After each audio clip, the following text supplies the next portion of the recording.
A challenge made for the WWE Championship. News on the world title picture. The Shield wins gold. And the debut of a client. All this and more on this review of WWE Monday Night Raw.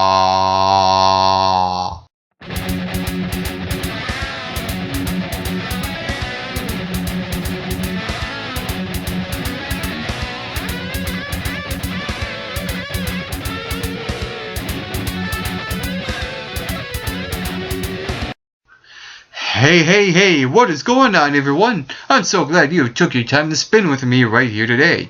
I am your co-host for the MRB Wrestling Review Show, Mike Big Rock Wilson, and last night was Monday Night Raw. And the show kicked off when an ambulance came into the entrance. And when the doors opened, it was Ryback. And Ryback makes a challenge to John Cena at the next WWE pay-per-view event called Payback for the WWE Championship in an ambulance match, because it makes sense, because 2 nights ago at Extreme Rules, when John Cena was about to leave in an ambulance, he waved it off when he came to and didn't seek any medical attention. Hopefully in real life he did, because, you know, they're wrestlers and they should see the doctor and the doctor's orders. And all this and more will be added to, I think, how the Raw episode ended. So I'll get to that later on. And the only thing that kind of really bothered me with the first segment was that Ryback, I think, in my opinion, needs to talk less. Because he's such a big and imposing figure, yes, I think that because of that, he needs to talk a little less. I like that he is cutting promos, and he's actually very good at it. But like I said, he needs to talk less. As much as Fandango needs to wrestle more. And because we always get Fandango in teases, in splits. And with that being said, he was in a tag team match. It was Fandango and the Intercontinental Champion Wade Barrett that lost to The Miz and Chris Jericho. And the second part of this match was actually fantastic because Fandango didn't want any part of the match. So him and Summer Rae were... actually, before they were dancing, he got on the microphone and he said, "It's Fandango." And then he started dancing with Summer Rae. And the funny thing is that the focus was on Fandango and the match was just secondary. So when the Miz and Chris Jericho got the victory over Wade Barrett, he was still dancing. And of course, the Miz and Chris Jericho tried to ambush Fandango, and he escaped in the crowd, which left and the Miz went after him, which left Chris Jericho and Summer Rae alone, and they were dancing a bit, and then Chris Jericho just blew it off in her face. It was classic Chris Jericho. That whole segment in the match was fantastic. I like that Fandango is doing these little things outside the ring. But I still think that Fandango needs to wrestle more, because let's see him be a villain more inside the ring. But with that being said, I love what Fandango is doing. And keep it up, Fandango, because I think right now you're probably only one of the few superstars that's holding the show together with the absence of CM Punk. And speaking of the absence of CM Punk, I realized that since CM Punk has been gone, Raw is not the same. Raw has only been okay for the past number of weeks without CM Punk. And I think that this is a real drawback of Monday Night Raw. Because we need to see CM Punk. I can understand that CM Punk is taking time off, vacation, because he has been wrestling for 6 or 7 years straight. So CM Punk, love to see you back. Hope you come back. Hopefully in SummerSlam he'll be back. If not, WrestleMania. So really overall, Raw's only okay because CM Punk hasn't been around. So with that being said, let's get to the next thing that happened on Monday Night Raw. It was Sheamus defeating Titus ONeil. Right now, it looks like step by step, Titus ONeil has been proving that he can hang with the top tier guys like Sheamus and others in the like, whoever he faced before. I really can't remember last week or the week before that. I have been watching Raw, and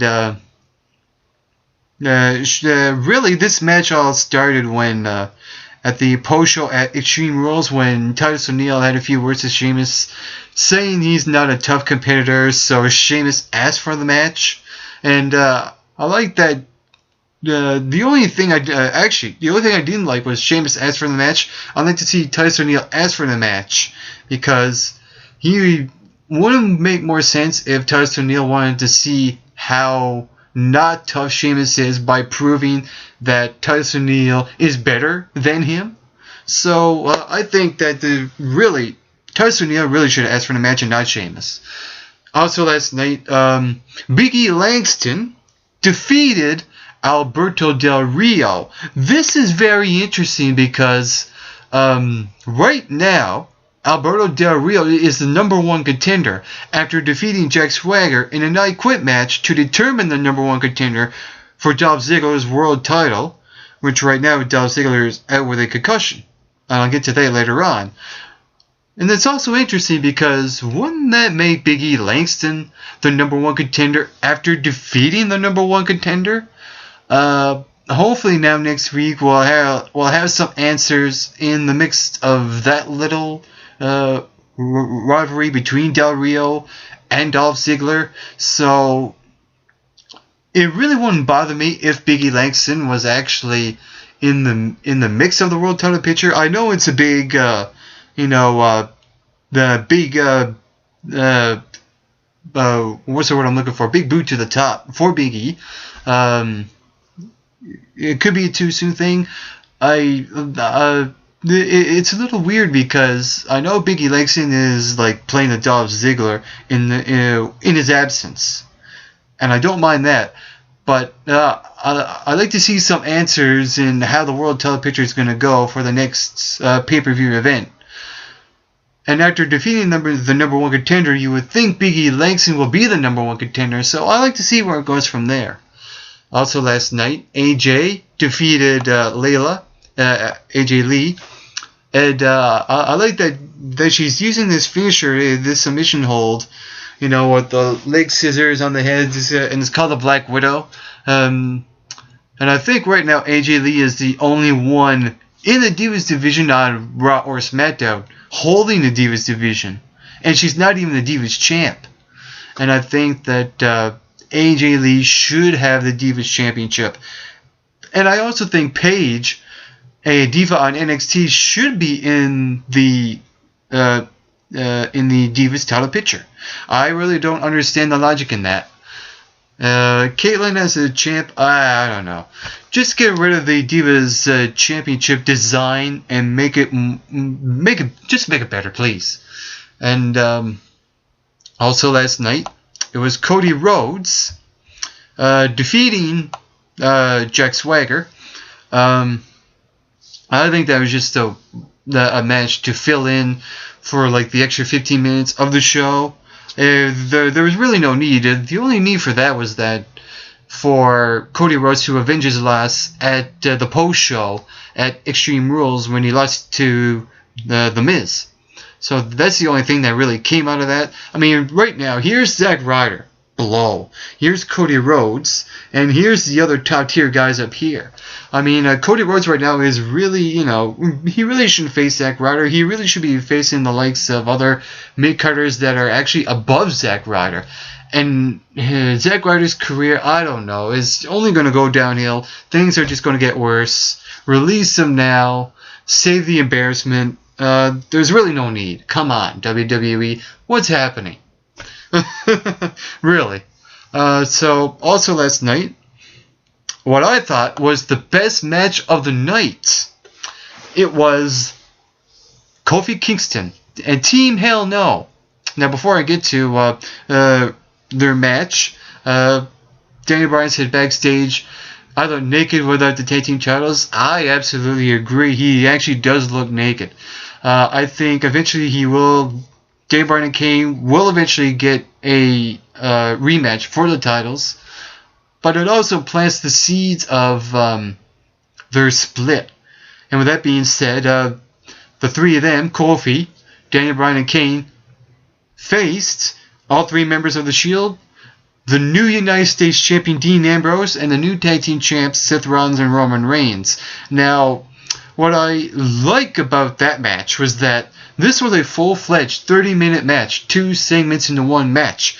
About time that the Shield actually received this type of respect to the WWE audience and the locker room. I think these guys are the future, and right now the Shield holds gold. The only thing I like to see is that I know they only won the tag team champs just a couple of weeks ago, but I actually like to see that the Shield, all three members, actually were in a tag team championship match, and you don't know who will be defending the tag team champs. It could be like Dean Ambrose and Seth Rollins defending one week, and in another week, Dean Ambrose and Roman Reigns, and Seth Rollins and Roman Reigns. So I actually like to see a little twist in the way they would defend the tag team champs. I don't know if it will happen, but I actually like to see that. But for some reason, I doubt that's going to happen, because Seth Rollins and Roman Reigns, as you can see, are holding the tag team titles